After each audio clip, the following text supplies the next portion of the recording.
हर हर महादेव दोस्तों, पूरे विश्व में लगभग 6,900 भाषाएं बोली जाती हैं और हर देश की अपनी एक भाषा है, एक मातृभाषा है, एक राष्ट्र भाषा है जिसे सम्मान की दृष्टि से उसके देश में देखा जाता है और उसे बोला जाता है और हमेशा उसका सम्मान किया जाता है।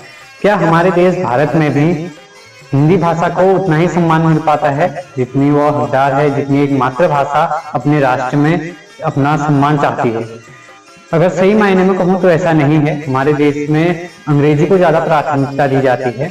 मैं किसी भाषा का यहाँ अपमान या किसी भाषा की निंदा नहीं कर रहा, मैं बस अपनी भाषा की जो विशेषता है वह आपको बताने का आज की वीडियो में प्रयास करूंगा और साथ में कौन कौन सी ऐसी चीजें हैं जिसके कारण से हमारी यह मातृभाषा को एक अच्छे हमारे देश में किस तरह से स्थापित हो सके पूर्णतः, इसके बारे में आप क्या सोचते हैं वो कमेंट कर सकते हैं। और साथ ही दोस्तों, आप हमें यह भी बता सकते हैं कि किस तरह से हम अपनी जो मातृभाषा है उसको अधिक से अधिक लोगों तक पहुंचा सके। मेरी कोशिश आज के बाद वीडियो के माध्यम से यही रहेगी हमारे चैनल की कि हम अपना टाइटल जो है वो हमेशा हिंदी में लिखेंगे और पूरे जो वर्ड है वो आपको हिंदी में देखने को मिलेंगे। ये हम आज से शुरुआत करते हैं अपने चैनल पे, क्योंकि पहले शुरुआत खुद से, तो आप सभी भी इसमें मेरा साथ जरूर देंगे और अधिक से अधिक लोगों तक वीडियो शेयर करेंगे। आज की वीडियो में मैं बात करूंगा क्या ऐसे कारण हैं जिसके कारण से हमारी मातृभाषा पिछड़ते चली गई और क्या हम इसमें आगे सुधार कर सकते हैं जिससे यह मातृभाषा एक सम्मान के नजरिए से देखी जाए, पूरे देश में पाएगा।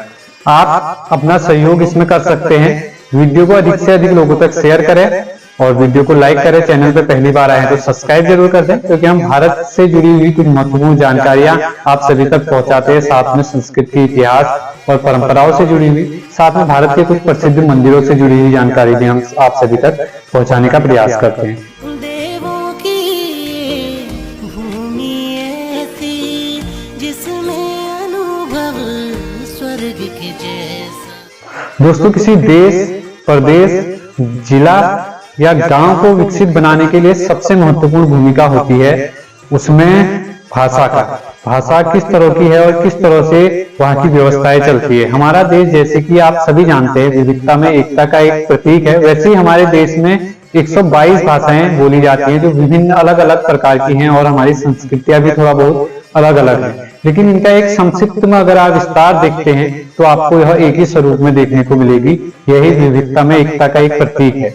लेकिन हमारी जो भाषाएं हैं वो थोड़ा बटी हुई हैं। हम अलग अलग अपनी अपनी रीजनल, अपने अपने जो मातृभाषा है जहाँ हम पैदा हुए, उस भाषा को प्रमोट करना बहुत अच्छी बात है और हमें बोलनी आनी चाहिए, लिखनी आनी चाहिए, उसका ज्ञान पूरी तरह होना चाहिए।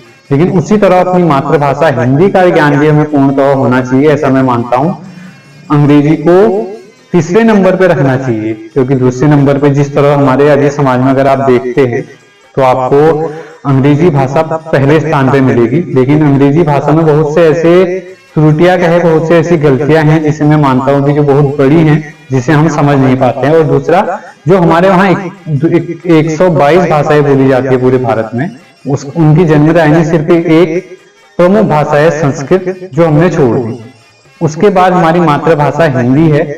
हिंदी भाषा में भी अभी आप वर्तमान समय में आप देख रहे हैं इसमें थोड़ा बहुत सुधार हुआ है, और लेकिन आगे सिस्टम में बहुत और सुधार करने की आवश्यकता है। कुछ ऐसे प्रमुख जगहों पर जहां से इन सभी चीजों को, हिंदी को अपनी मातृभाषा के रूप में हम प्रेजेंट कर सकते हैं, दिखा सकते हैं। आज से हम भी अपना टाइटल, जैसे कि मैंने बताया, हम अपना टाइटल जो है वो हिंदी में लिखेंगे, पूरा टाइटल हिंदी में मिलेगा। ये हमारा आज से प्रयास रहेगा कि हम अपनी भाषा को प्रमुखता के साथ पूरे विश्व के सामने रख सकें। साथ ही दोस्तों, अब मैं कुछ ऐसे उदाहरण आप सभी को देता हूं, आप समझ पाएंगे थोड़ा संक्षिप्त में कि किस तरह से किसी व्यक्ति के साथ भाषा के कारण इतनी बड़ी घटनाएं हो सकती हैं। पहला उदाहरण दूंगा मैं किसी ऐसे व्यक्ति का जो गांव का है, जिसे अपनी ही भाषा आती है, उसे हिंदी भी सही से नहीं आती। उसका कोई मामला कोर्ट में चला, वहां जज जो वकील थे उनके बीच अंग्रेजी में कोई बातचीत हुई और जज साहब ने अंग्रेजी में फैसला सुना दिया और उसे पुलिस पकड़ के ले गई। उस जो याचिका करता है, जो चाहे उसको आप किसी भी तरह से देखते हैं, उसको यह समझ में ही नहीं आया कि यहाँ हुआ क्या, लेकिन उसको सजा हो गई।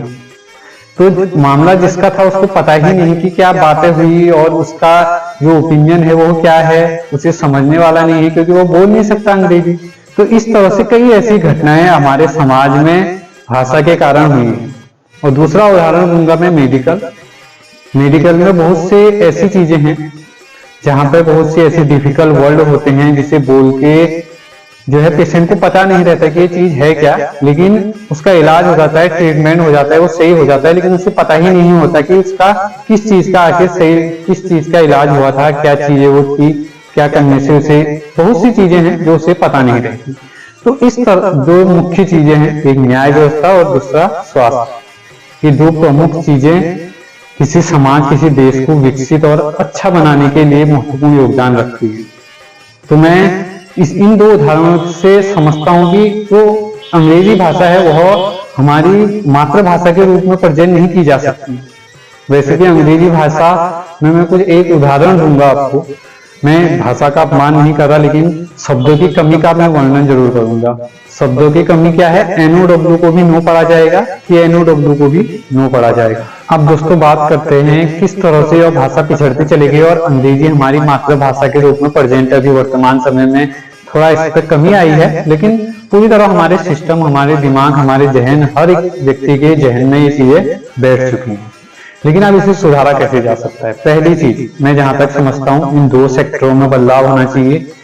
मेडिकल की पढ़ाई भी हिंदी में भी होनी चाहिए ताकि, और पहली प्राथमिकता कोई भी एग्जाम, कोई भी पेपर, कोई भी इंटरव्यू देने के लिए पहली प्राथमिकता हिंदी की हो। सेकंड नंबर पर अंग्रेजी, अगर व्यक्ति उसे अंग्रेजी में देना चाहता है तो तभी अंग्रेजी में उससे पेपर लिया जाए, ऐसा मैं मानता हूँ। अंग्रेजी का पेपर अलग विषय है, लेकिन अंग्रेजी जो जॉब या इंटरव्यू या हॉस्पिटल या फिर हमारे न्याय व्यवस्था जो सिस्टम है उसमें और सरकारी पूरे तंत्र में हिंदी को प्रमुखता से अगर पेश किया जाए, हमारे जो ट्रेवल है और जो रोडवेज हैं, रेलवे स्टेशन हैं, इन सभी के नाम हिंदी में होने चाहिए, इनको क्या क्या कहा जाता है, तभी धीरे धीरे यह बदलाव हमारी हिंदी को मातृभाषा बनाने में एक महत्वपूर्ण भूमिका निभाएगा, ऐसा मैं मानता हूँ। आप क्या सोचते हैं, किस तरह से हिंदी को अपनी मातृभाषा और जो वर्तमान समय में अंग्रेजी का स्थान हमारे देश में है, इसको हटाकर हिंदी जो है उसको उस स्थान तक पहुंचाने में क्या क्या ऐसे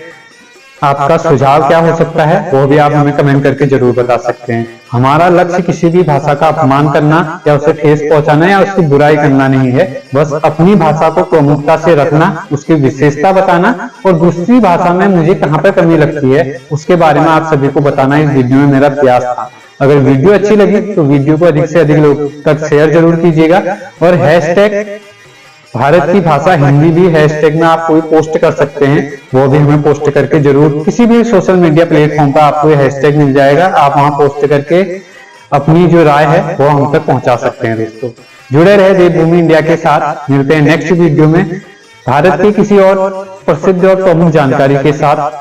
अगली प्लेलिस्ट में हम जहां तक है हम बात करने वाले हैं भारत में स्थित प्रसिद्ध चमत्कारी मंदिरों के बारे में, कुछ ऐसे चमत्कारी मंदिर जहां विज्ञान अपने शस्त्र छोड़ देता है, वहां अध्यात्म की कहीं तो कहीं ना कहीं उसकी शुरुआत होती है, ऐसा कहा जाता है।